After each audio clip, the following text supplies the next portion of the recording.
kung gusto mong gawing sideline ang manukan, ano dapat mong gagawin, no? Halimbawa, may trabaho ka, tapos gusto mong sideline yung manukan, ito yung matitip ko sa'yo. So, nagawa ko na rin to dati habang ako'y nagtatrabaho sa sarili kong negosyo. Yan. At binabalik-balikan ko lang yung manok ko para mapakain at mag-check. Yan. So, dati flexible yung trabaho ko kasi, pero ito ma-advise ko sa mga full-time sa trabaho. Yan. Yung hindi flexible. Yan. Pero pwede din sa mga flexible na medyo higpit din yung amo. Yan. So, balik tayo. Sa mga sisiyo natin, so, kahit umaga, tanghali, at gabi lang kayo mag-change ng tubig sa kanila. Yan. Sa gabi, yung may mga ilaw lang. Yan. Ito itong mga, dito, mga kulungan, parang 3 lang yung bakante. Halos puno talaga to. So, ito, wala na itong mga ilaw, kaya 2 times a day lang, no? Magpalit ng tubig. Yan, pwede. Yan. So, itong mga season na to ay mga manok pang sayaw. Meron din kaming mga heritage chickens dito. Ito, mga manok pang sayaw. Pinapatay yung ilaw kada umaga kapag mainit. So, abot naman sa temperature, dito sa lugar namin, meron tayong hygrometer. So, siya yung naka-base. Halimbawa, 35, mainit. Yan. Papatay namin yung ilaw. Pero kapag mataas po, no? Yung mababa po yung temperature, nasa mga 30 lang, 28, papanda rin namin yung mga ilaw, mga heat lamp. Except lang sa mga bagong pisa. Dito kasi may bagong pisa dito, sa sinabay lang namin. Ito, ano na to, may-ari na. Yan. Yan, mga Rhode Island Red, napakaganda. Production type lang po yan, no? Ano yan sila? March 29 born. Yan. Pinakapanda dito, March 22, pero isa lang. Yung, ano natin, Jersey Giant. Yan. No? So, sa sisiyo, once again, umaga, hapon, pero ad libitum. No? Pero pag may ilaw, hanggang gabi, mag-shish kayo ng tubig, and magdagdag kayo ng pagkain. Yan. No? So, dito naman tayo sa mga breeders na. Yun, mga giants natin. So, sa mga breeders na, sa breeders natin, halimbawa, sobrang higpit talaga. No? Pwedeng unlimited, pero mas maganda, magbigay kayo ng pagkain sa kanila twice a day. Mas advice ko yung twice a day para po ma-check natin yung kung may gana silang kumain or wala. Yun, no? Iitlog yun. Sigurado. Yan, ayun, may itlog na. Yan, egg drop para sa ating Rhode Island show type. Diyan siya nangingitlog. Ayaw niyang mag-itlog sa puga. Dito naman may itlog na. Yan. So, kapag sakto sa pagkain, sakto sa tubig yung mga manok natin, huwag po kayo mag-alala, hindi po niyo nakakainin yung itlog nila. Yan, may itlog na naman, no? Yan yung nakita nyo. Yan. No, may itlog na naman. Hindi nila kakainin yung itlog nila pag sakto sila sa tubig at saka sa pagkain. Pero kapag kinapos yun sila or ginutom nyo, posibleng kakainin nila yung itlog nila. So, dapat tama din po. Yan. Sa mga ganito klaseng manok, 40 to 50 grams or 40 to 60 grams per meal. Yan. Kapag hindi nila maubos sa hapon, konti lang yung ibibigay ninyo or pagkabukas na kayo magbigay ulit. Yan. Kasi may times na yung mga breeders natin ay konti lang yung kinakain.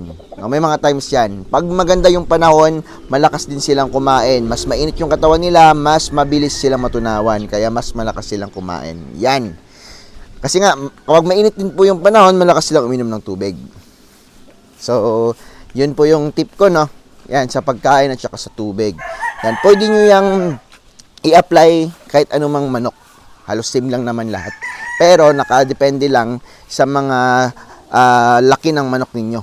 Yan, kasi kapag ganitong klaseng manok, 35 to 40 grams per head per meal. Yan. No, sa ganitong klaseng manok. Yan. Kapag ganito naman, 40 to 60 grams per head per day. Except lang sa darag.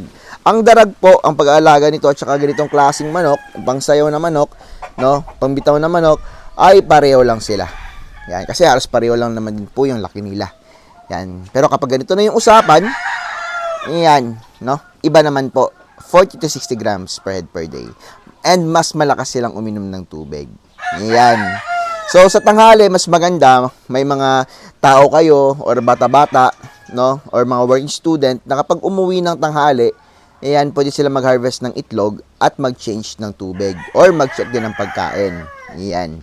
Tapos, bago ka magtrabaho, no, ibig sabihin, kapag may sideline ka na ganito, dapat maaga kang gigising. No? Kasi nga, papat ka pa ng tubig. No? At kapag gabi, pwede kapag uwi mo, harvest ka ng itlog. No? Mas maganda kapag may tanghali, may working student ka, para mag-harvest ng itlog. Minsan kasi, yung mga manok natin, mabibigat to.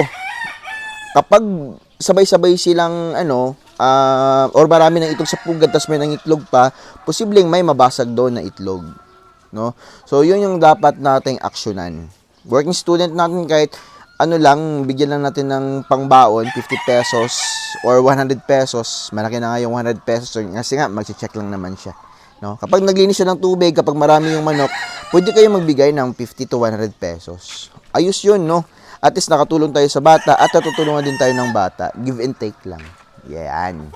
So, tsaka, ano pa ba? Every 15 days, no, magturok po tayo talaga ng vitamins. Yun lang yung ma-advise ko. Sa ganung paraan, hindi naman, kasi matrabaho itong pagmamanok talaga. Yan. Matrabaho lang siya kung siguro sobrang dami na. Yan. Kapag sobrang dami na, yan, kailangan mo ng tao talaga na magme-maintain. Pero kapag ganito lang kaliit yung manukan mo, ganito lang, oh. Yan, mula dito hanggang doon. Yan. Kahit ikaw lang, kaya mo mismo yan, no? Kahit sideline mo lang 'to pagmamanok. Yan. Pero kapag katulad sa akin, dami tayong manok, dami tayong alagain, may mga range pa tayo, syempre kailangan na natin ng tao. Yan. Kasi ako dati nag-start na naman ako sa sideline, no? Hanggang sa naging full-time. Itong pagmamanok naman po, ang kitaan nito, sobrang ganda. Kasi nga, wala tayong gaanong trabaho. Gagastos ka syempre sa feeds. Kasi nga, premium feeds yung binibigay natin, para premium din po yung ipapalabas nilang mga sisyo. Kapag nagtipid tayo, titipirin tayo sa produksyon ng ating mga alaga, no? Yung pangit kasi doon, yung time na sinasayang natin kapag nagtipid tayo sa pagkain. No, tatagal yung pangingitlog nila, pangit yung sisiyo, so pabalik-balik tayong mabibreed. Yan. So, kaninang umaga nag-harvest na sila ng itlog, pero may nakita pa ako dito, may mga itlog pa. Yan, oh, may itlog. Yan. So, yun lang. Dito sa akin, lumalabas ako palagi, nag-check ng itlog. Yun na lang yung trabaho ko, check ng itlog ng kanilang ginagawa. Ngayon, yung mga tao ko nakauwi na, sila yung nagpapahinga, balik na naman sila mamayang tanghali para mag-check. Yan. So, ganyan lang po yung ma-advise ko. Super effective po itong ganitong tip para sa mga gustong mag-sideline ng ganitong klaseng manok. Yan, no? So, kapag dumami na, malakas na yung stable na yung market mo, no? That is your choice na kung gusto mo pang magtrabaho or mag-full-time. No? At least may iniipunan ka para in the future, no, may sarili kang negosyo na pwede mong tutukan. So, yun lang po mga kanitib. Sana'y makatulong po ako sa manok sideline ninyo. So, yun lang po. Maraming salamat sa inyong lahat. God bless po.